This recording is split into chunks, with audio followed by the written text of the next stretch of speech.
चंदा ल जाए तारा शर्माए, तोर खुशबू ले घर ममहाए।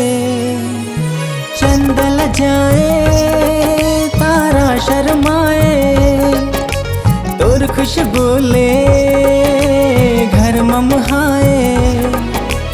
देख तोला मिल जाते मोला आराम,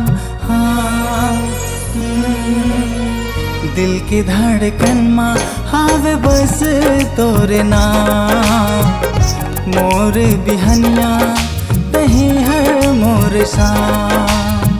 दिल की धड़कन माँ हावे बस तोरे नाम। मोर बिहनिया तही हर मोर शाम।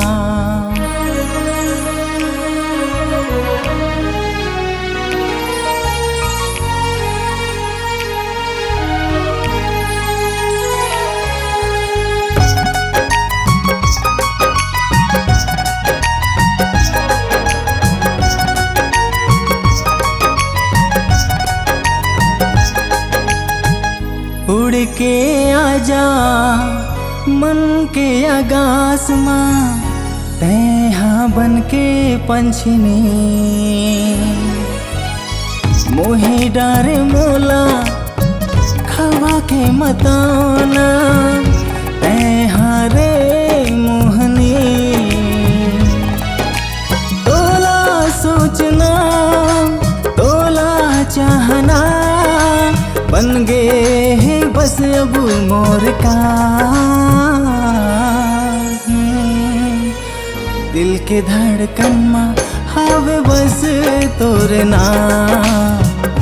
मोर बिहनिया तही हर मोर शाम। दिल के धड़कन माँ हावे बस तोरे नाम।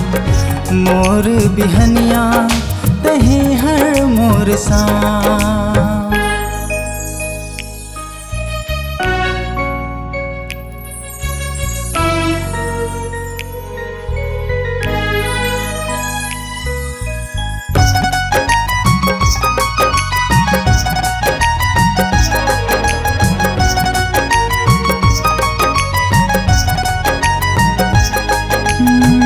सावन के बदरा रिमझिम बरसे, नाचे मन के मजूर। मैं हजर जाऊं बन के पतंगा, और मयामा हो के चूर।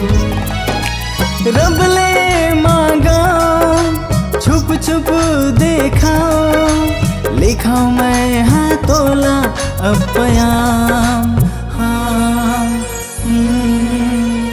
दिल की धड़कन माँ हावे बस तोरे नाम।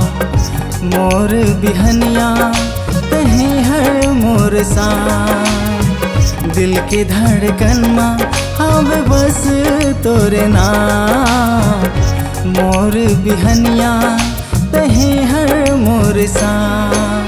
चंदा ल जाए तारा शर्माए, तोर खुशबू ले घर ममहाए।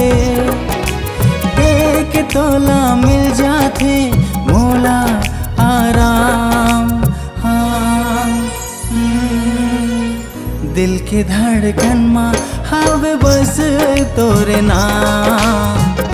मोर बिहनिया तही हर मोर शाम। दिल के धड़कन माँ हावे बस तोरे नाम। मोर बिहनिया तही हर मोर शाम। दिल के धड़कन हवे बस तोरे नाम। मोर बिहनिया तही हर मोर शाम।